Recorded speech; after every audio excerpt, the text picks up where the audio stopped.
नमस्कार, ये आकाशवाणी है। अभी आप रैनोमी से समाचार सुनेंगे।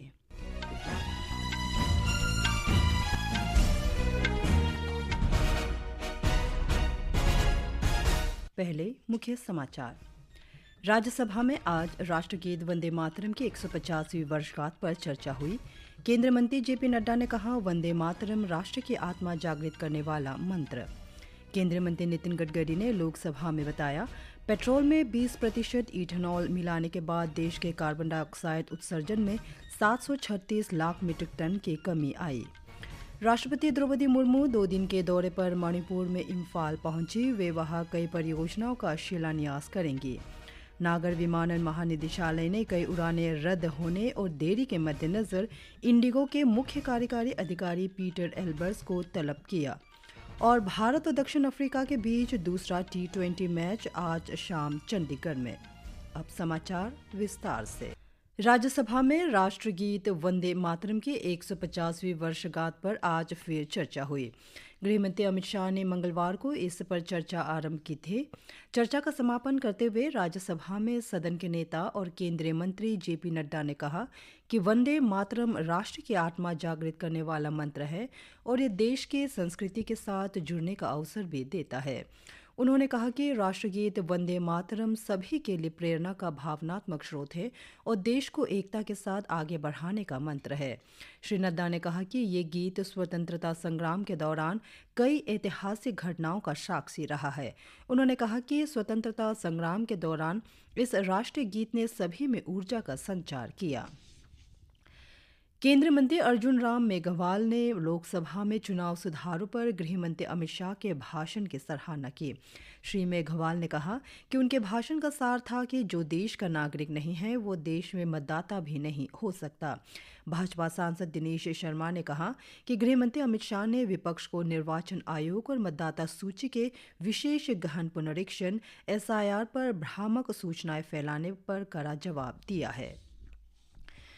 केंद्रीय सड़क परिवहन और राजमार्ग मंत्री नितिन गडकरी ने कहा है कि पेट्रोल में 20% इथेनॉल मिलाकर उपयोग करने से कार्बन डाइऑक्साइड उत्सर्जन में 736 लाख मीट्रिक टन की कमी आई है। लोकसभा में प्रश्नकाल के दौरान श्री गडकरी ने कहा कि इथेनॉल पर्यावरण अनुकूल ईंधन है और ये प्रदूषण कम करता है तथा किसानों की आय बढ़ाने में मदद करता है। उन्होंने कहा कि भारत फिलहाल सालाना लगभग 22 लाख करोड़ रुपए का जीवाश्म ईंधन आयात कर रहा है। श्री गडकरी ने कहा कि विकसित राष्ट्र बनने के लिए भारत को जीवाश्म ईंधन के स्रोतों पर खर्च कम करना होगा। लोकसभा ने एक राष्ट्र एक चुनाव की जांच करने वाली समिति का कार्यकाल 2026 के बजट सत्र के अंतिम सप्ताह के पहले दिन तक बढ़ा दिया है। इन विधायकों का उद्देश्य लोकसभा और राज्य विधानसभाओं में एक साथ चुनाव कराना है। समिति के अध्यक्ष PP चौधरी ने संविधान 129वां संशोधन विधेयक 2024 और केंद्र शासित प्रदेश कानून संशोधन विधेयक 2024 पर संयुक्त समिति का कार्यकाल बढ़ाने का प्रस्ताव रखा। प्रस्ताव को ध्वनिमत से पारित कर दिया गया। राष्ट्रपति द्रौपदी मुर्मू आज मणिपुर के इम्फाल पहुंच गई है।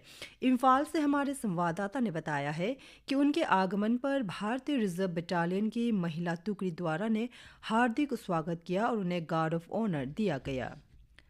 नागर विमानन महानिदेशालय ने इंडिगो के प्रमुख कार्यकारी अधिकारी पीटर एल्बर्स को आज तलब किया है। व्यापक रूप से उड़ानें रद्द होने और देरी के कारण श्री एल्बर्स को महानिदेशालय के समक्ष पेश होने का निर्देश दिया गया है। इससे पहले नागर विमानन मंत्री राम मोहन ने इंडिगो के शीर्ष प्रबंधन के साथ स्थिरता संबंधी उपायों पर समीक्षा की। इस बीच महानिदेशालय ने गुरुग्राम स्थित इंडिगो के कॉर्पोरेट कार्यालय में एक विशेष निगरानी दल का गठन किया है। इसका उद्देश्य उड़ान में देरी होने और इसके रद्द होने की स्थिति में यात्रियों को होने वाली असुविधाओं को दूर करना है। विदेश मंत्रालय गोवा के नाइट क्लब के मालिक गौरव लूथरा और सौरभ लूथरा के पासपोर्ट रद्द करने पर विचार कर रहा है।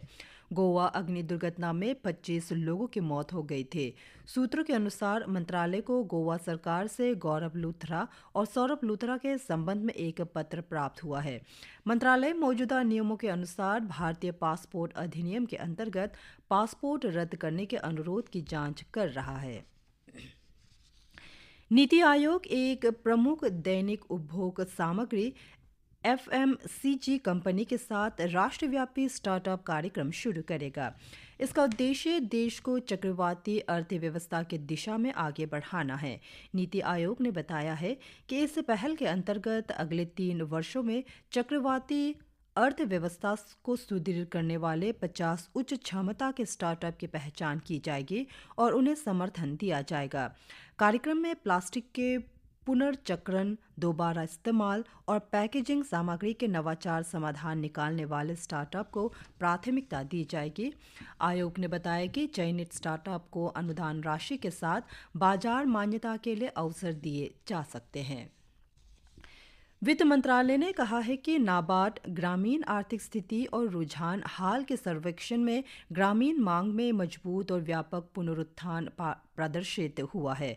सर्वेक्षण के 8वें दौर में पिछले 1 साल में आय में वृद्धि और पारिवारिक कल्याण में सुधार के संकेत मिले हैं। मंत्रालय के अनुसार पिछले साल के मुकाबले 80% ग्रामीण परिवारों ने अधिक खपत किए जाने के बारे में बताया। मुख्य न्यायाधीश न्यायमूर्ति सूर्यकांत ने न्यायपालिका में आर्टिफिशियल इंटेलिजेंस AI उपकरणों को अपनाने, विकसित करने और लागू करने से संबंधित पहलों की निगरानी के लिए सर्वोच्च न्यायालय की AI समिति का पुनर्गठन किया है। पुनर्गठित AI समिति का गठन न्याय व्यवस्था में दक्षता, सुलभता और पारदर्शिता बढ़ाने के उद्देश्य से किया गया है।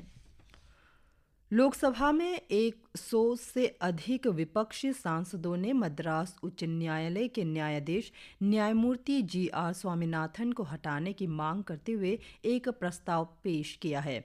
ये कदम उनके उस आदेश के बाद उठाया गया है जिसमें कार्तिकेय दीपम उत्सव के दौरान तिरुपरम कुंद्रम पहाड़ी के पास स्थित एक पत्थर के स्तंभ पर दीप प्रज्वलन की अनुमति दी गई। न्यायालय के आदेश के बावजूद मदुरै जिला प्रशासन ने 3 दिसंबर को कानून व्यवस्था संबंधी चिंताओं का हवाला देते हुए धारा 144 लागू कर दी थी और पुलिस ने कार्यक्रम को रोक दिया था। प्रदर्शनकारियों ने अभियान जारी रखा जिससे मामूली झड़पें हुई और इसमें कुछ लोग घायल हो गए। सरकार ने कहा है कि वो देश में जल्द ही डिजिटल एड्रेस प्रणाली लागू करने पर काम कर रही है। राज्यसभा में आज पूरक प्रश्नों के जवाब में संचार राज्य मंत्री चंद्रशेखर पेम्मसानी ने कहा कि ये एक एकीकृत प्रणाली होगी जिसमें कोई भी अपना पता डाल सकता है और उसे संशोधित कर सकता है। उन्होंने कहा कि प्रत्येक पता प्रामाणिक होगा और उसे कभी परिवर्तित नहीं किया जा सकेगा। श्री पेम्मसानी ने कहा कि इस प्रणाली में निजता का विशेष ध्यान रखा जाएगा और उपयोगकर्ता के पास इसका पूर्ण नियंत्रण होगा। राज्यसभा ने दीपावली को यूनेस्को के अमूर्त सांस्कृतिक विरासत सूची में शामिल किए जाने की सराहना की।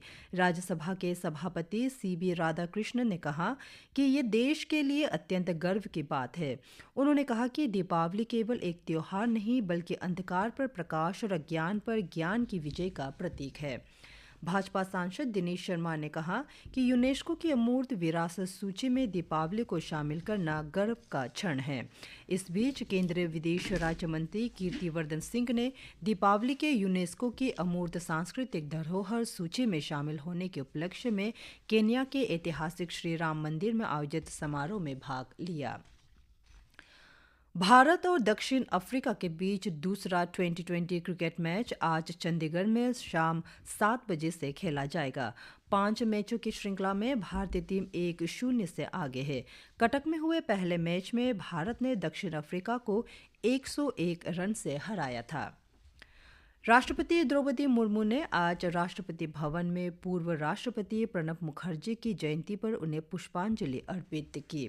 प्रणब मुखर्जी भारत के 13वें राष्ट्रपति थे। प्रधानमंत्री नरेंद्र मोदी ने भी पूर्व राष्ट्रपति प्रणब मुखर्जी को उनकी जयंती पर श्रद्धांजलि दी है। एक सोशल मीडिया पोस्ट में प्रधानमंत्री ने श्री मुखर्जी को महान राजनेता और विद्वान बताया। प्रधानमंत्री मोदी ने कहा कि पूर्व राष्ट्रपति प्रणब मुखर्जी ने दशकों तक अपने सार्वजनिक जीवन में पूरे समर्पण के साथ देश की सेवा की। इसी के साथ ये समाचार बुलेटिन समाप्त हुए। नमस्कार।